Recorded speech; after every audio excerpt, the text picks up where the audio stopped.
Hi everybody, and welcome to today's video where I'm going to be showing you how I added the insulation and vapour barrier to my DIY garden room. As you can see inside, the electrician's been and added the first fix electrics, and we have a rather big pile of insulation here to get started on today. So first thing, I'm going to take a sheet outside. This is the 100mm PIR insulation which we're going to be using in the ceiling, and we're just going to be cutting for each piece in between the joists, which is very simple. We just need a pencil, a tape measure, and a spirit level here that I'm going to use for a straight edge, and then simply just cut it with a handsaw. This is very easy. It doesn't need to be overcomplicated with complicated tools or power tools or anything like that.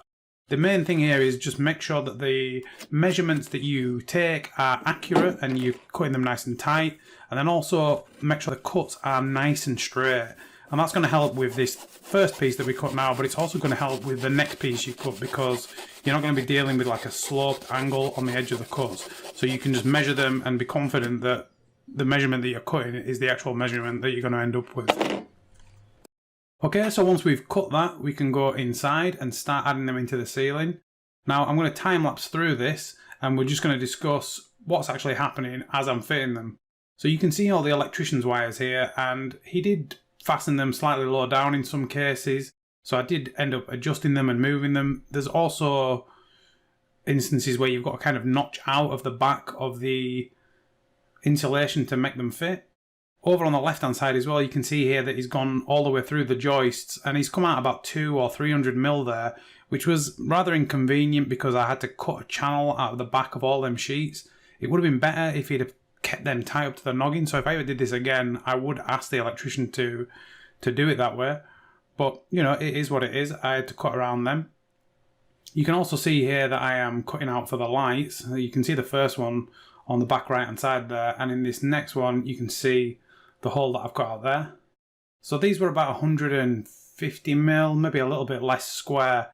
If I was doing these again, I probably would do them a little bit bigger just to make it easy for the electrician, maybe as large as 200mm square. And as you can see here, I'm just messing with the wires a little bit, pushing them up. And it's just a case of working along, making sure these are nice and tight, notching around that wire there.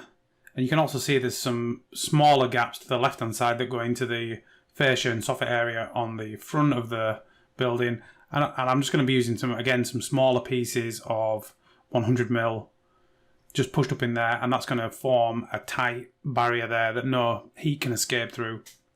But as you can see, it's relatively simple. It's just time consuming. You've just got to take the time and patience as well to make sure that all your cuts are accurate and nice and tight, and that way none of them are going to be falling out of the ceiling. Okay, so once we've done that, we can move on to the walls. And to start with, I just start on all the very simple ones with no sockets in. So these are just individual cuts. And you can see I'm putting all the bottom ones in, and currently there are no noggins in. And the reason for this is I'm just adding the noggins afterwards. This was actually a tip I picked up here from a channel on YouTube. So I believe the channel was called Awkward Garden Rooms. So thank you to the owner of that channel who mentioned this method. It's very efficient. Rather than adding the noggins before and then having to cut each one to fit, you can just cut them at 1200 and then put the noggin straight on top. So I found that was a very useful tip, and definitely one that I will use in the future.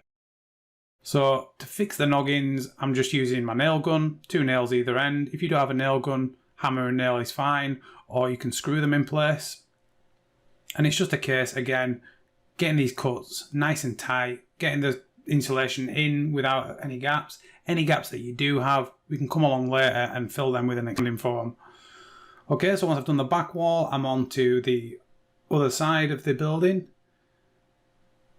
And again, it's just a case of cutting all the simple cuts first, adding all the noggins in, and then finally cutting around any sockets or things like that, you know, with slightly more complicated cuts. And there we go, very simple. And once that's done, we can move on to the vapour barrier. If you look closely on some of the joints here, you can actually see where there is some expanding foam that's been sprayed in and cut back out. You can also see some OSB on the back wall there. We're actually going to be attaching something there, so I've added that as a solid area to fix to. So with the vapour barrier, I'm just going to fix that to the back wall up in the top corner and then basically work out from there. I should also point out as well, the purpose of the vapour barrier is to stop the moisture travelling up through the ceiling into the timber, into the woodwork. Because basically this is a cold roof, and when moisture travels up above the insulation, the underside of the OSB on the roof will be a cold surface, and what would happen if moisture could get up there is it will condense on the underside, and then that will leak down onto the roof timbers. You could end up with problems with mould and potentially even rot at a later date. So what this vapour barrier is doing is it's causing an impenetrable barrier above the plasterboard so that any moisture that does get through the plasterboard can't effectively get any further. So stapling this up is relatively simple. I'm just using a staple gun with 10mm staples. I'm doing this on my own as well, and you can see I'm not struggling that much. Obviously, if you do have somebody to help you, it will make the job a little bit easier. But the main goal here is just to stretch it out. You don't want too many creases or bits hanging down. You want to try and keep it relatively tight to the ceiling. And as you can see, I've done a reasonably good job on my own here of doing that. Okay, so once you've done that, you can just put a few more staples in just to hold it in place and then move on to the walls. And what you can see here, I'm leaving a small portion on the top edge there just hanging over, and also on the side I've got a little bit hanging over. And this means that I'll be able to overlap onto the ceiling. I'll also be able to overlap onto the wall on the left hand side. And obviously I've done the same at the other side on the right hand side. And I'm just working my way down each stud here, just stapling it securely in place. And basically, once I've done this wall, I'll just carry on with all the rest of the walls. And here you go, this is the finished room. What you're actually seeing here is silver tape that I've used, which is like an insulation tape. And I've gone round all of the downlight openings. You can see here I've actually cut through the vapour barrier and folded it up into the hole. I've pushed some staples through to hold it in place and added a little bit more of the vapour barrier, and then I've taped it all in place to basically maintain that impenetrable vapour barrier. I've also gone around the back boxes for the sockets and the light switches, and then any joints in the corners or up here along the ceiling, they've also been sealed with the tape.